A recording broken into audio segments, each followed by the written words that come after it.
Hi there guys, I've decided to make a little bit of a return to YouTube for a while. I've been away because I do a job where I don't want people looking me up online, so I sort of made all my videos private and stuff.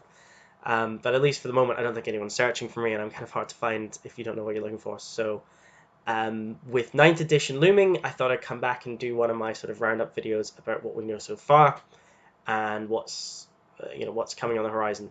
So I don't do rumor videos anymore because since the Warhammer community started doing their own, rumor, not rumors, but releases, leaks, you know, pre-release information, the rumor mill's kind of died. Not a lot of people tend to leak stuff anymore because there's kind of no point in doing it. So it kind of leaves me with what they've released so far and what I think that's going to mean, especially for Tyranid players. So that's what I want to talk about. So I've rounded this up. I've sort of collected it from what's been released on Twitch, what's been released on the Warhammer community, and what I found from the Q&A they did the other day. So let's talk. First major thing is they're talking about big changes to how terrain works. You're going to have preset rules for how much there should be and the different rules you can allocate to it. I think this is somewhere where they had kind of done a lot of this before in previous editions, and then they kind of pulled the throttle back a little bit in 8th to make things simpler. And I think that's resulted in ridiculous tournament players doing ridiculous tournament player things, and has kind of sapped a lot of the fun out of the game. So what they're talking about now is kind of simplifying things and streamlining them, but also having distinct rules. So for example, the thing that keeps coming up is obscured. So if you say this building is obscured, that means you can't fire through it. It doesn't matter if you can see through a window or a gate or whatever. And the specific rule seems to be if drawing line of sight would take you over the base of that piece of terrain, then you can't see it. It's completely obscured by that. So it's good because it stops arguments about whether or not you can see the edge of a wing or the end of a talon or whatever else.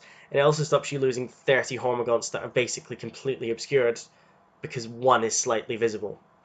So that's good. I'm looking forward to seeing how that plays out and getting more details as we go along. But I think so. My first point is that this would definitely benefit us. Um, every Tyranid player knows that if you're trying to run a melee army, you will get shot long before most of your units make it across the board. So anything that can help us there is a good thing. Above and beyond that, there's other stuff that's coming up that I think in conjunction with this is really going to help us, but we'll see as we go along. So that's a big thing in the plus column. They also specifically mentioned getting rid of some of the gamier elements of it. They use specific reference to a Carnifex. They say right now a Carnifex can't fight something that's on the second floor of a building. That's stupid. Why should that be? It can physically reach, so why can't it attack? Which is something that's driven me nuts in the past about, especially with flying hive tyrants and trigons, where I'm saying they're physically face to face with your model, and you're telling me I can't reach it, I can't do anything, you're hidden. And it's that kind of stuff that really, really winds me up in 40k when people will, do something that is not narrative based or characterful or anything. It's just according to the rules, I'm safe up at this building, so I put my stuff up in this building and you can't get it. So they're doing away with that as well, which is another big plus. Another big thing is strategic reserves. So basically, from what I've put together, there's a command phase. That's the first thing that happens right at the start of the turn, or the battle round. During the command phase, you generate your command points. I don't know quite what that's going to look like yet. But it doesn't look like we'll be necessarily CP farming because they've already said that they don't like people doing that. So I don't know if maybe your CP is going to be divided amongst each turn, so you can't blow it all on turn one. We'll have to wait and see. So that happens then. Some strats will get played at the command phase, which I think clears things up in terms of before the movement phase. Well, what does that entail? Things like that. So that's coming in, and part of that is that you get to put things into strategic reserve, which means something that is on the board can be taken off, and presumably something that's already in reserve can be brought on. And when things come on, they've used the words outflanking. Things can outflank. So if you remember from 4th and 5th edition especially, you could do it in 6th, but it was no good by then. But in those editions, certainly, you could outflank by bringing specifically Gene Stealers in from reserve on either side of the board. and then usually when you did that, you could chew through your opponents in that turn that you arrived and really do some damage without ever having to worry about your Genestealers being shot before they got there. If this is the case again, I'm going to be very happy, because we need that kind of threat that somebody's got to look out for and watch out for and be mindful of. If they're still kind of sticking steadfast to this rule of there's 9 inches and you can't ever arrive within that distance, then that's going to limit us slightly, but at least it means your opponent always will have to spread out to make sure that you can't outflank and come in, and you can kind of maybe pick off units that they've done that with and then still outflank, or you can consider, okay, I've made them deploy within the middle of the board, now everything rushes up the middle of the board. Things like that. So I'll be interested to see how that comes off, but that looks really good for us. And another thing in terms of command points is that your opponent, if it's somebody that normally comes at you with a mixture of guard and space marines and a knight, and maybe they bring an inquisitor, and maybe they bring an assassin, and you're sitting there being like, you've brought stuff from 5 different codexes against stuff from my one codex, which has strengths and weaknesses, and now the game isn't balanced. So you're still allowed to do that as as a person. You can still run a soup, but every time that you take something from a different codex, you're paying command points for what's called requisitioning from a different codex. So people who do that will be at a CP disadvantage to you, and I think that's a very good thing. I think that's going to serve us well, because I know a lot of Tyranid players don't ally with anyone, and those that do would usually only go with the Genestealer cults, and very few people can do the Genestealer cults into Imperial Guards. That I don't really like doing all that. So it's not going to put a stop to it, but it's going to change how it works, and it's going to disadvantage people who take that advantage, which I think is a very good thing that I'm quite excited to see. Modifiers are going to be capped, so you can never be more than +1 or -1 to roll. I don't know if that's just going to be for rolls or for stats as well, but it seems to be a sort of a cap on modifiers. Again, I think this is going to benefit us in so much as a lot of people use that against us, and I think the only time that we stack more than one modifier on things is when you take the forgive me for forgetting the name, but there's a relic that makes you -1 to hit if you're the warlord, and then you can use that in conjunction with a Malanthrope or Venomthropes to be -2 to hit, which is cool. But even then, I still find somehow people seem to get through that. Anyway, so that's one little thing that we'd be losing out on, but I think again the net gain is going to be worthwhile. There's now going to be a blast rule. This is one that's going to hurt us a little bit. If you are a horde, which they're going to define in the rulebook, but I imagine it's going to be maybe 20 models or over. If you get hit by a random shots weapon, so let's say it's D3 or D6, you will be hit with 3 or 6. You'll be hit with a maximum amount. It also means that if we've got D3 weapons or D6 weapons or whatever else, then they will hit if they're hitting a horde unit as well. This is going to hurt us a little bit, but honestly, if you step back and think about what it actually means, not a huge amount. We're talking about things that would normally be used to shoot our monstrous creatures. And I think what it's kind of meaning to our opponent is if you've run out of monstrous creatures to kill, then it's not entirely, a waste of time to shoot it at the Hormagaunts, because, before it might have been a real waste to shoot one Strength 9 AP -2 weapon at 30 Hormagaunts. Now they're saying, well, maybe that's 3 or 4 shots. It might be a little bit more worth your while. If an opponent starts stacking all of those weapons against your 30-man unit of Gaunts or your 30-man unit of Termagants, then they're dumb. They're making a bad move, and that's not something we should be worried about at all, because the whole point is those units tend to be bullet sponges.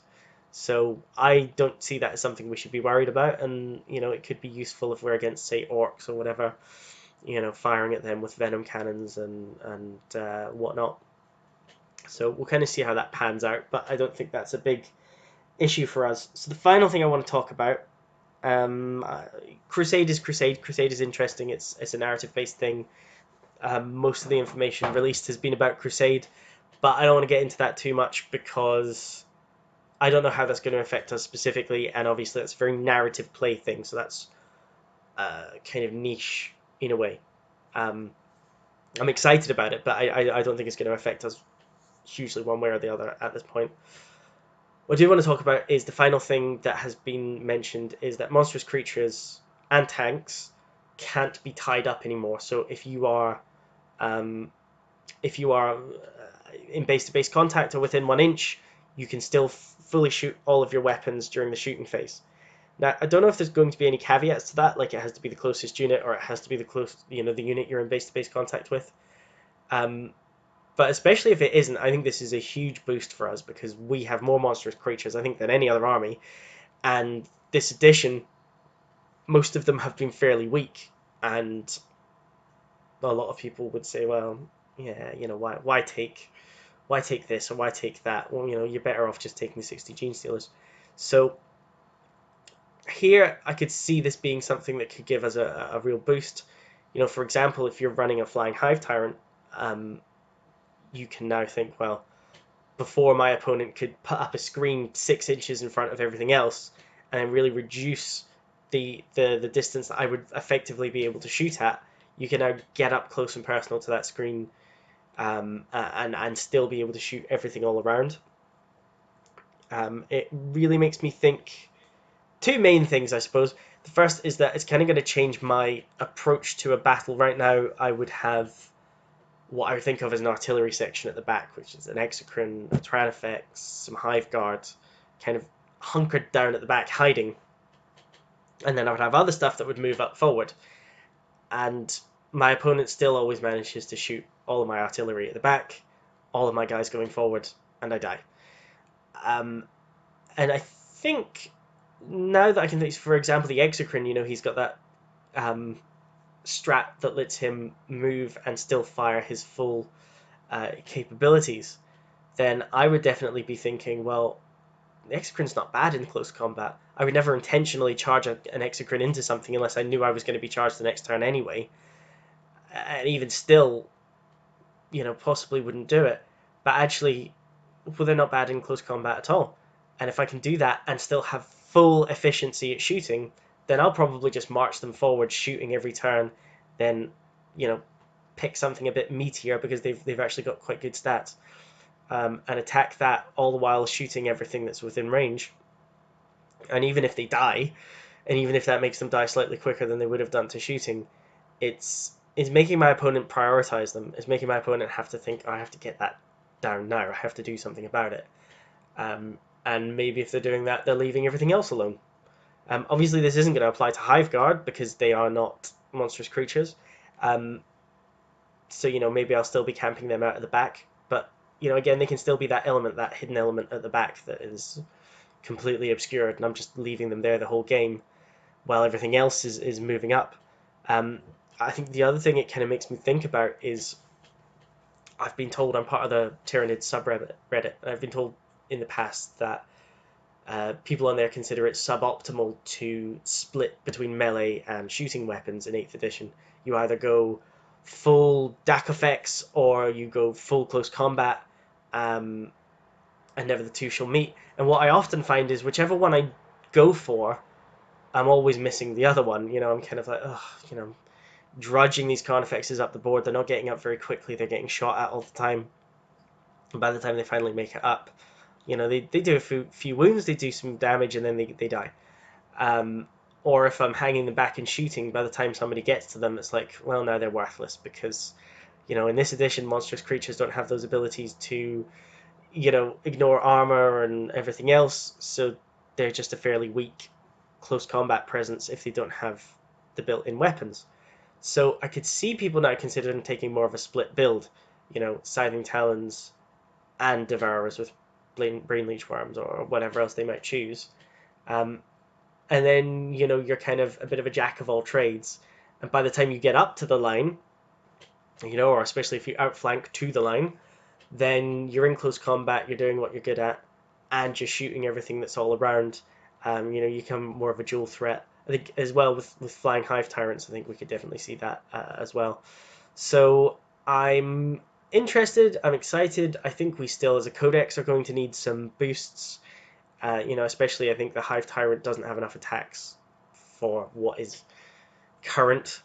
Um, I think a few of our things could probably just use a little bit of a boost, and they need to do something about Harris specs. But I'm very excited about this edition. I'll probably post some more videos as some more content comes out and analyze and discuss what I think this means for us as Tyranid players. And hopefully, when lockdown is over, I will be able to do some sort of battle report for my first battle report of 9th edition. Um, Final little thing, it is a rumour, it's not been confirmed yet, but I have heard late July is the current time frame they're working with for a full release. So there'll be sort of 2 weeks of pre-orders before it goes live. So hopefully by then we'll be able to go to a store and get it. But if not, we'll all put in our pre-orders and get them delivered. Anyway, thanks for watching if you're watching, and I will see you guys next time.